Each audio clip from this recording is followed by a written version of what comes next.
Hi guys, good morning sa inyo lahat. So for today's video ay gagawa ako ng buko pandan. So nandito na yung aking gulaman at binagay ko na dito. So start na tayo guys.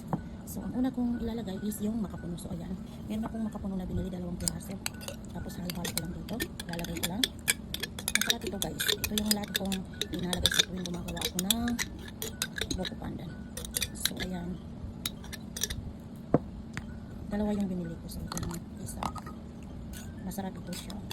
Tsaka matamis.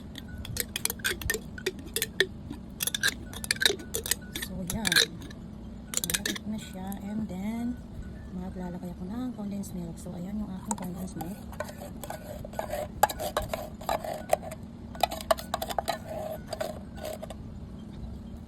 Tapos ito rin condensed milk din. So dalawang condensed milk kami tinagay ko. So lagay na natin. Ayan.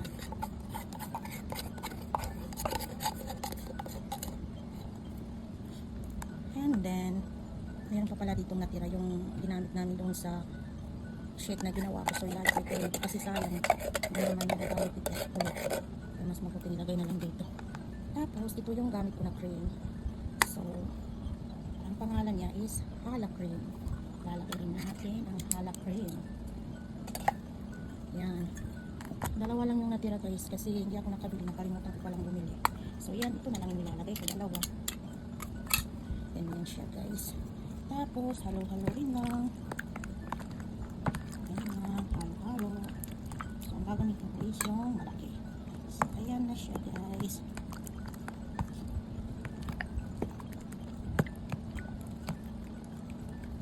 Ayan, halo-halo lang natin.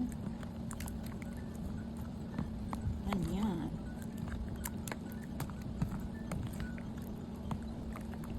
And then, maglalagay ako ng ano ba, kanina nangyari sa kwarto. Pero maghihiwalay rin ito sila mamaya. Ayan.